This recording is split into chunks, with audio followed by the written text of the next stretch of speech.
আমরা আজকে যাচ্ছি ওয়ান ট্রি হিল। এখান থেকে মোটামুটি 1 ঘন্টার মতো সময় লাগছে যেতে।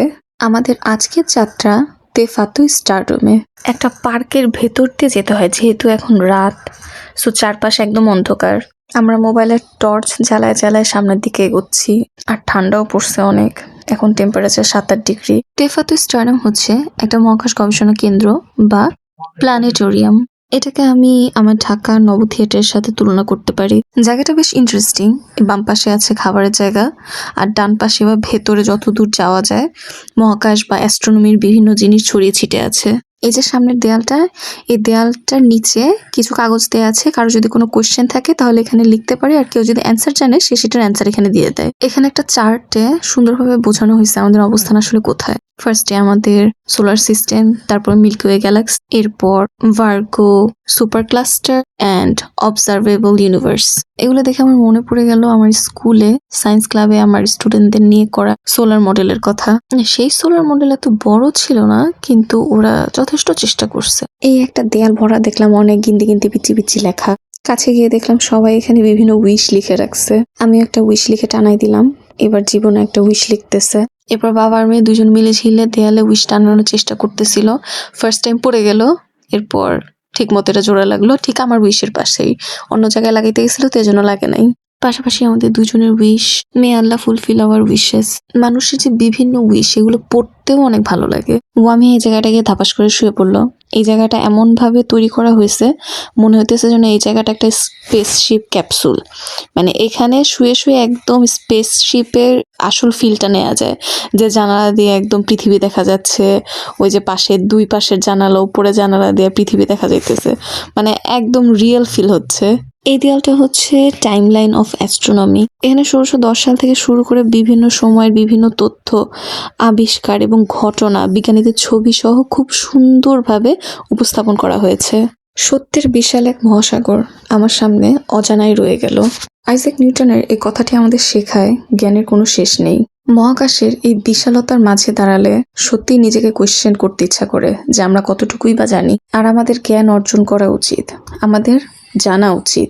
অমুকের মা তমুকের বউ কি করলো, কি বানাইলো সেটা জানার চেয়ে আল্লাহ কি বানাইলো সেটা জানাটা বেশি জরুরি। এতে আপনার প্রেশারও বাড়বে না, দুশ্চিন্তাও হবে না, হিংসাও লাগবে না। এই জায়গাটায় চাঁদের বিভিন্ন ফেস বুঝাইতে যেই সুন্দর 3D মডেল বানানো হয়েছে, মানে এটা যদি বাংলাদেশে থাকতো তাহলে আমার এটা বুঝাইতে আমার স্টুডেন্টদের খুব সুবিধা হইতো। এখানে ডায়াগ্রামে সুন্দরভাবে ফুটাই তোলা হয়েছে কিভাবে জোয়ার ভাটা হয়। এই একটা জিনিস আমি বুঝলাম না, এইখানে দুধের বোতল কেন রাখা হয়েছে? কারো যদি জানা থাকে আমাকে প্লিজ জানান। এটা একটা দারুণ মেকানিক্যাল মডেল, এটাকে বলে হচ্ছে অরোরি। এটার হ্যান্ডেল ধরে ঘুরাইলে মানে দেখা যায় যে পৃথিবী কিভাবে সূর্যের চারপাশে ঘুরে, আবার চাঁদ কিভাবে পৃথিবীর চারপাশে ঘুরে, এটা সচক্ষে আর কি সামনাসামনি দেখা যায়। এখানে আবার একটা পৃথিবীর 3D আর্ট বা 3D মডেল বানায়, এটার বিভিন্ন স্তর দেখাইছে। আর এগুলো হচ্ছে বিভিন্ন টাইপের উল্কাপিণ্ড, লাইভেস্টা, বিন্নু, ডিমোরফোস, বিভিন্ন জিনিস। আর এই যে এরকম কামানের নলার মতো দেখতে জিনিসগুলো হচ্ছে ভিউয়ার বা অপটিক্যাল লেন্স। এগুলোর ভেতর দিয়ে তাকাইলে এরকম রং বেরঙের জিনিস দেখা যায়। এগুলাকে আসলে বলে হচ্ছে নিহারিকা বা নেবুলা। আর এই সুন্দর নেবুলাটা দেখা হয়েছিল খুব সম্ভবত হাবল টেলিস্কোপ দিয়ে। ফাইনালি আমরা টিকিট পাইছি। আমাদের ফার্স্টে ওয়েটিং লিস্টে রাখছিল, বলছিল কেউ যদি শো না দেখে বা ক্যান্সেল করে তাইলেই আমরা টিকিট পাবো। তো ফাইনালি আমরা টিকিট পাইছি। একে একে আমরা সবাই ভিতরে গিয়ে নিজেদের সিটে বসে পড়লাম।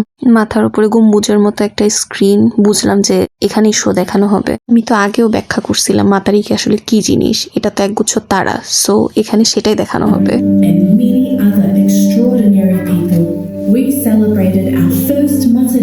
এই যে তারার গুচ্ছটা দেখা যাচ্ছে, এটাই হচ্ছে মাতারিকে। বিজ্ঞানের চোখ দিয়ে দেখলে এটা প্লেডিস তারার গুচ্ছ, কিন্তু মাওরি সংস্কৃতির চোখে এটা একটা নতুন বছরের সূচনা। But during Hotoke, the winter time, Matariki completely disappears and এরপর তারা আমাদের মহাকাশ ঘুরে ঘুরে দেখাইলো যে আমরা এবার লাইট ইয়ার্সের গতিতে আমরা অমুক জায়গায় যাব, তমুক জায়গায় যাব, যে এটা ওইটা দেখে আসবো। এই যে সূর্যের মতো যেটা দেখা যাচ্ছে এটা আসলে সূর্য না, এটা একটা তারা। এটা হচ্ছে 550 আলোকবর্ষ দূরে।